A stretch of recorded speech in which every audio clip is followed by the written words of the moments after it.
how can you tell when the line gets crossed from belief into ideology? What markers are you looking for? And are those markers really visible? Or have you crossed and then you look back and then because you do something that you regret and go, oh, I crossed some line here? Usually it's the latter. Usually we cross these lines from belief to ideology without knowing we've even done it, because it takes a lot of psychological and spiritual awareness to recognize that this is happening. So this question has occupied my attention for a long time. That there's 4 key signs that we have to look for that ideology has taken root in a person's life. The first one is people end up turning off their critical faculties. It doesn't mean people stop sounding reasonable. They can usually argue a blue streak in favor of whatever the ideology says they should be in favor of. But critical thinking is different from that. Critical thinking holds a lot of different ideas in consciousness at the same time. The second thing is people start to have what I'd call tribal responses to outsiders. There becomes an in-group and there's an out-group. And inside the in-group, there's a lot of support, there's a lot of connectivity. People feel like they've built this nourishing, loving community.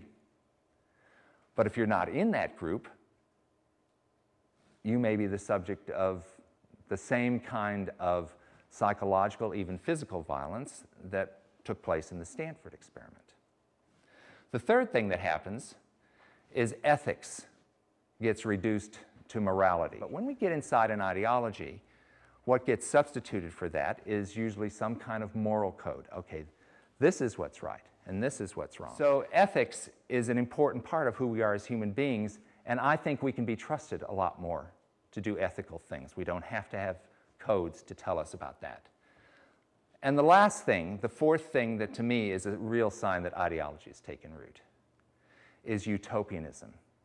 Utopianism I'm just defining as this notion that we can achieve a perfect world,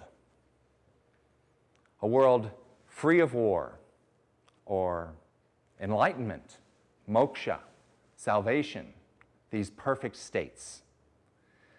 Anytime you elevate a notion of a perfect state, you elevate the power of the authorities in the organization who are describing how you get to that perfect state. The idea of perfection is one of the most enticing hooks that people in organizations, ideological organizations, use to always communicate to those who are in that organization that there's still more road to be traveled.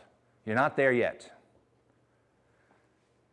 And you still have to work harder, and you have to be more disciplined, and you have to do what I say, basically, is what it boils down to. These 4 things indicate that belief is getting calcified into ideology.